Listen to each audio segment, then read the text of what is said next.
la excepcional resistencia de bebedor de Bayardo San Román y la decencia pura que Ángela Vicario llevaba escondida dentro de la estolidez impuesta por su madre. No hice nada de lo que me dijeron, me dijo, porque mientras más lo pensaba, más me daba cuenta de que todo aquello era una porquería que no se le podía hacer a nadie, y menos al pobre hombre que había tenido la mala suerte de casarse conmigo. De modo que se dejó desnudar sin reservas en el dormitorio iluminado, a salvo ya de todos los miedos aprendidos que le habían malogrado la vida. Fue muy fácil, me dijo, porque estaba resuelta a morir.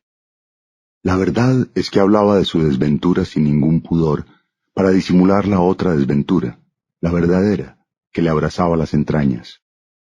Nadie hubiera sospechado siquiera, hasta que ella se decidió a contármelo, que Bayardo San Román estaba en su vida para siempre, desde que la llevó de regreso a su casa. Fue un golpe de gracia. De pronto, cuando mamá empezó a pegarme, empecé a acordarme de él, me dijo. Los puñetazos le dolían menos porque sabía que eran por él. Siguió pensando en él con un cierto asombro de sí misma, cuando sollozaba tumbada en el sofá del comedor. No lloraba por los golpes, ni por nada de lo que había pasado, me dijo. Lloraba por él. Seguía pensando en él mientras su madre le ponía compresas de árnica en la cara, y más aún cuando oyó la gritería en la calle y las campanas de incendio en la torre, y su madre entró a decirle que ahora podía dormir, pues lo peor había pasado. Llevaba mucho tiempo pensando en él sin ninguna ilusión, cuando tuvo que acompañar a su madre a un examen de la vista en el hospital de Riohacha. Entraron de pasada en el hotel del puerto, a cuyo dueño conocían, y Pura Vicario pidió un vaso de agua en la cantina. Se lo estaba tomando de espaldas a la hija, cuando ésta vio su propio pensamiento reflejado en los espejos repetidos de la sala. Ángela Vicario volvió la cabeza con el último aliento, y lo vio pasar a su lado sin verla, y lo vio salir del hotel. Luego miró otra vez a su madre, con el corazón hecho trizas. Pura Vicario había acabado de beber, se secó los labios con la manga y le sonrió desde el mostrador con los lentes nuevos. En esa sonrisa, por primera vez desde su nacimiento, Ángela Vicario la vio tal como era. Una pobre mujer consagrada al culto de sus defectos. «Mierda», se dijo.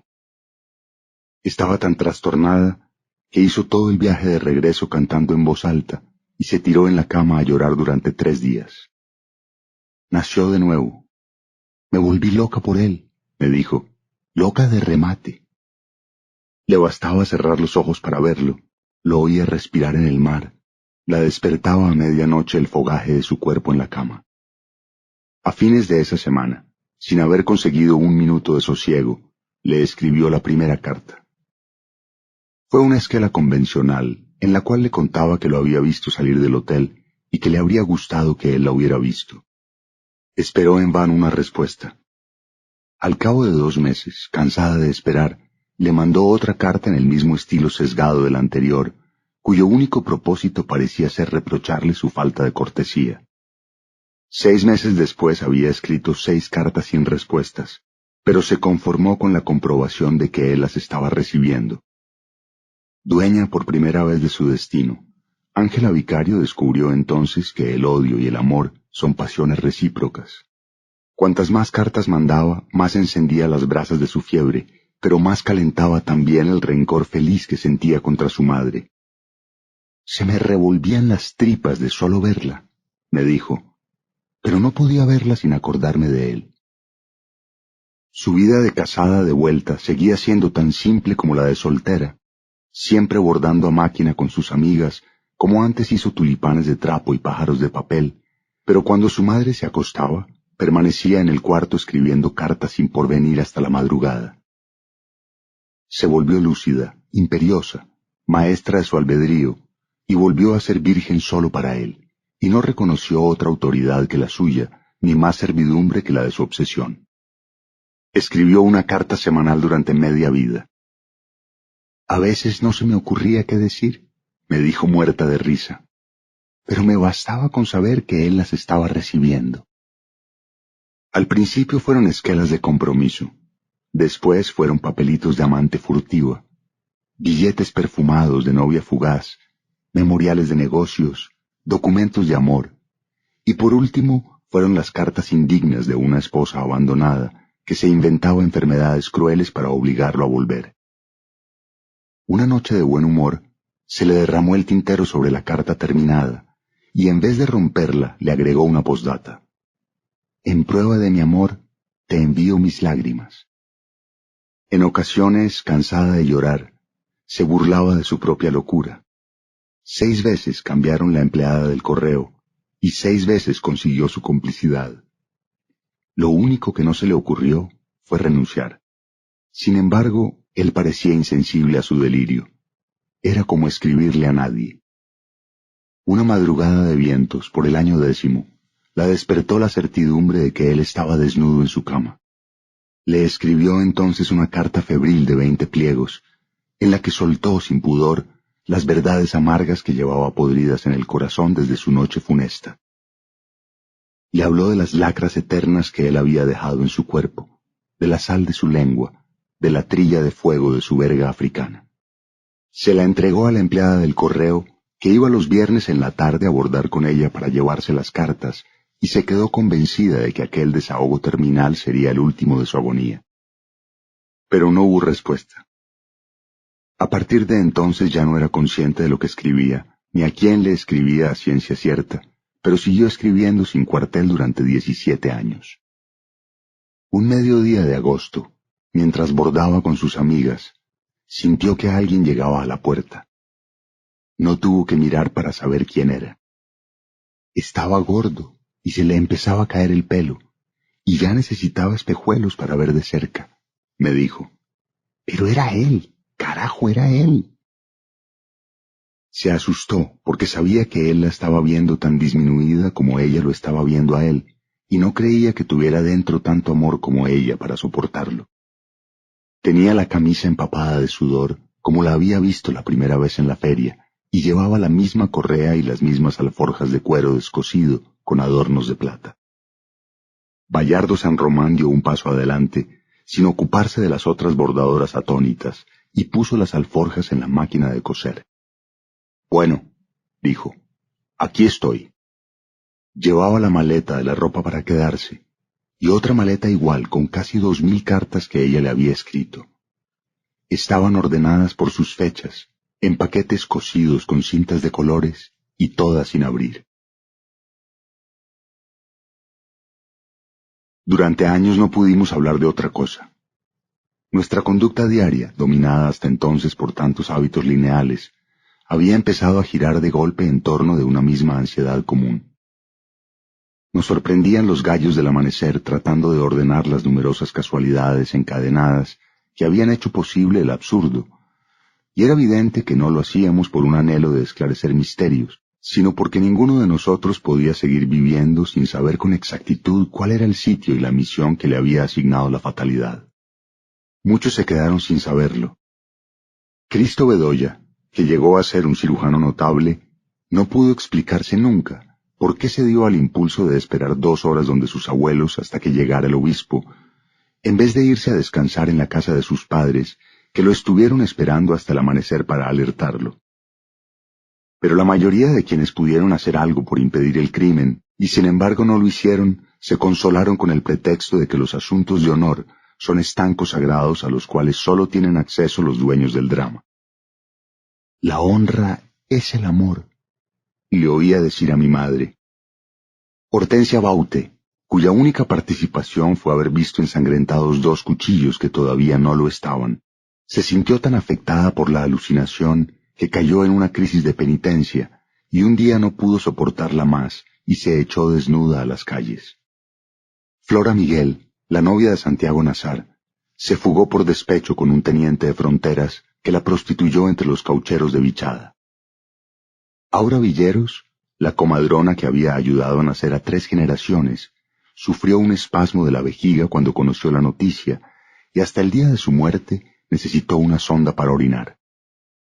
Don Rogelio de la Flor, el buen marido de Clotilde Armenta, que era un prodigio de vitalidad a los 86 años, se levantó por última vez para ver cómo desguazaban a Santiago Nazar contra la puerta cerrada de su propia casa, y no sobrevivió a la conmoción. Plácida Alinero había cerrado esa puerta en el último instante, pero se liberó a tiempo de la culpa. La cerré porque Divina Flor me juró que había visto entrar a mi hijo, me contó, y no era cierto. Por el contrario, nunca se perdonó el haber confundido el augurio magnífico de los árboles con el infausto de los pájaros, y sucumbió a la perniciosa costumbre de su tiempo de masticar semillas de cardamina. 12 días después del crimen, el instructor del sumario se encontró con un pueblo en carne viva. En la sórdida oficina de tablas del Palacio Municipal, bebiendo café de olla con ron de caña contra los espejismos del calor, tuvo que pedir tropas de refuerzo para encauzar a la muchedumbre que se precipitaba a declarar sin ser llamada, ansiosa de exhibir su propia importancia en el drama. Acababa de graduarse y llevaba todavía el vestido de paño negro de la Escuela de Leyes y el anillo de oro con el emblema de su promoción y las ínfulas y el lirismo del primíparo feliz. Pero nunca supe su nombre. Todo lo que sabemos de su carácter es aprendido en el sumario, que numerosas personas me ayudaron a buscar 20 años después del crimen en el Palacio de Justicia de Riohacha. No existía clasificación alguna en los archivos, y más de un siglo de expedientes estaban amontonados en el suelo del decrépito edificio colonial, que fuera por 2 días el cuartel general de Francis Drake.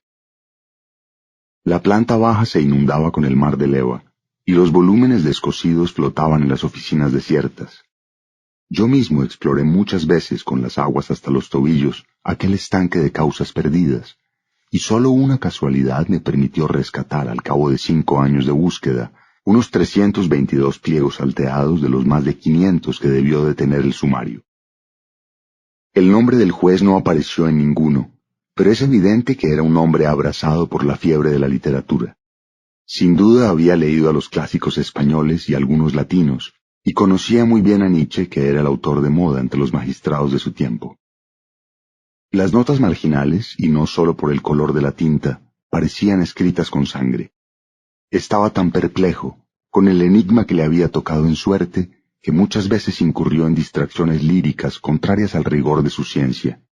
Sobre todo, nunca le pareció legítimo que la vida se sirviera de tantas casualidades prohibidas a la literatura, para que se cumpliera sin tropiezos una muerte tan anunciada. Sin embargo, lo que más le había alarmado al final de su diligencia excesiva fue no haber encontrado un solo indicio, ni siquiera el menos verosímil, de que Santiago Nazar hubiera sido en realidad el causante del agravio.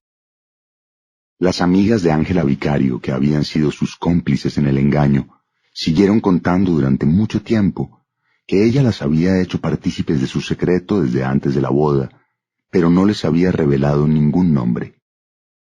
En el sumario declararon: «Nos dijo el milagro, pero no el santo». Ángela Vicario, por su parte, se mantuvo en su sitio. Cuando el juez instructor le preguntó con su estilo lateral si sabía quién era el difunto Santiago Nazar, ella le contestó impasible: «Fue mi autor». Así consta en el sumario, pero sin ninguna otra precisión de modo ni de lugar. Durante el juicio, que solo duró 3 días, el representante de la parte civil puso su mayor empeño en la debilidad de ese cargo. Era tal la perplejidad del juez instructor ante la falta de pruebas contra Santiago Nazar, que su buena labor parece por momentos desvirtuada por la desilusión. En el folio 416 de su puño y letra y con la tinta roja del boticario, escribió una nota marginal: «Dadme un prejuicio y moveré el mundo». Debajo de esa paráfrasis de desaliento, con un trazo feliz de la misma tinta de sangre, dibujó un corazón atravesado por una flecha.